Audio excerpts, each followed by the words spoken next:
রোজ সন্ধ্যায় একটা বুনো শুয়োর তোমার বুকটাতে ঘাপটি মেরে বসে থাকে। তুমি কিছু বলো না, শুধু ফ্যাল ফ্যাল করে তাকিয়ে থাকো শনিবারের মৃত আকাশটায়।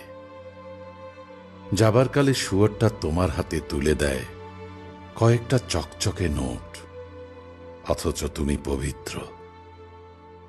একটা শুয়োর, একটা মানুষ, অথচ তুমি প্রশ্রয় দাও শুয়োর।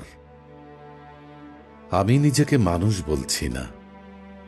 আমার 22 বসন্ত কাটার দিনে একজন নারী আমাকে বলেছিল, অভিনন্দন আপনার আম্মাকে একজন মানুষ জন্ম দেওয়ার জন্য। সত্যি বলছি, তার আগে আমি কখনোই নিজেকে মানুষ ভাবতে পারিনি।